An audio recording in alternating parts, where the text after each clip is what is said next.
사무엘상 14장은 요나단의 전쟁 공훈과 사울의 맹세를 알려줍니다. 2절을 보면 사울과 함께했던 백성은 600명가량이었다고 알려줍니다. 해변에 모래처럼 많은 블레셋 군대를 대적하기엔 턱없이 모자라는 숫자입니다. 4절은 블레셋과 이스라엘의 진 사이에 험한 바위가 있었는데 얼마나 험하였는지 그 바위를 부르는 이름이 따로 있었다고 알려줍니다. 바로 보세스와 세네입니다. 요나단은 바로 그런 험하고 힘든 바위를 건너가려고 했습니다. 저 이방인에게 우리가 건너가기만 하면 하나님이 우리를 위해서 일하실 수도 있다고 생각하였기 때문입니다. 6절에서 요나단은 여호와의 구원은 사람이 많고 적음에 달리지 아니하였느니라 라고 말하고 있습니다. 7절을 보면 무기를 든 자가 그에게 이르되 당신의 마음에 있는 대로 다 행하여 앞서 가소서. 내가 당신과 마음을 같이하여 따르리이다 라고 말했습니다. 이러한 신앙을 가진 요나단과 무기를 맡은 자가 블레셋 군대로 건너가서 적군 20명 정도를 한나절 동안 죽인 것을 알려줍니다. 그리고 이러한 요나단과 무기 든 자의 헌신과 희생을 통해서 들에 있는 진영과 모든 백성들이 공포에 떨게 되었음을 알려줍니다. 오늘 본문은 요나단과 무기 든 자의 희생과 헌신이 큰 변화를 일으키는 것을 보여줍니다. 제일 먼저 블레셋 진영에 소동이 일어납니다. 두 번째로 블레셋 사람에게 종노릇하던 히브리 사람들이 블레셋 사람들을 배반하고 그들을 공격합니다. 세 번째로 에브라임 산지에 숨었던 이스라엘 모든 사람이 나와서 블레셋 사람을 추격하게 됩니다. 23절을 보면 여호와께서 그날에 이스라엘을 구원하심으로 전쟁이 벳아웬을 지나니라 라고 알려줍니다. 오늘 본문 뒷부분은 전쟁 이후 예상치 못했던 일에 대해서 알려줍니다. 24절을 보면 이날에 이스라엘 백성들이 피곤했는데 사울이 백성에게 맹세시켜 주의를 주고 경고했기 때문입니다. 저녁 곧 원수에게 보복하는 때까지 아무 음식물이든지 먹는 사람은 저주를 받을 것이라고 맹세했던 것입니다. 25절을 보면 수풀에 들어갔을 때 땅에 꿀이 있었다고 알려줍니다. 눈앞에 꿀이 있지만 맹세를 두려워하여 손을 대고 입을 대는 자가 없었습니다.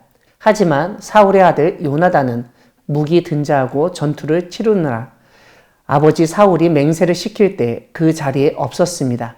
그래서 눈에 보이는 꿀을 지팡이로 찍어서 먹었습니다. 그랬더니 눈이 밝아졌습니다. 29절을 보면 요나단은 아버지가 이스라엘을 곤란하게 하셨다고 불평합니다. 만약 백성이 블레셋 사람들에게서 탈취한 음식을 먹었다면 블레셋 사람을 더욱 많이 죽이지 않았을까 하는 생각이 있었기 때문입니다. 이런 가운데 32절은 이스라엘 사람들이 탈취한 물건에 달려가서 양과 소와 송아지들을 끌어다가 그것을 땅에서 잡아 피채 먹었다고 고발합니다. 이런 일이 벌어진 것은 결국 사울이 무리하게 금식을 맹세시키고 백성을 피곤하게 했기 때문입니다. 사랑하는 광야교회 성도 여러분, 하나님은 사람의 숫자와 상관없이 구원하시며 역사하시는 분이십니다. 또한 인간의 섣부른 맹세의 잘못을 깨닫게 하시는 분이십니다. 하나님이 행하시는 구원은 단순히 사람 숫자, 군대의 규모, 강력한 무기와는 상관이 없이 하나님의 능력에 의한 것이라는 사실을 잊어서는 안 됩니다. 홍해에서 애국 군대를 물리치실 때도 그렇고 여리고성을 무너뜨릴 때도 광야에서 아말렉을 물리칠 때도 사사들이 여러 민족들과 싸울 때도 그랬습니다. 그리고 오늘 본문에서 블레셋과 전쟁할 때도 마찬가지입니다. 이런 점에서 우리는 우리의 힘으로 무엇인가를 하려고 하는 것이 아니라 하나님의 일하심, 하나님의 구원하심을 믿어야 하겠습니다. 이러한 믿음이 없이는 우리는 한 발자국도 앞으로 나아갈 수 없고 이러한 믿음이 있을 때 요나단처럼 험하고 거친 바위를 건너가 우리의 적과 대면하여 승리를 얻을 수 있게 됩니다.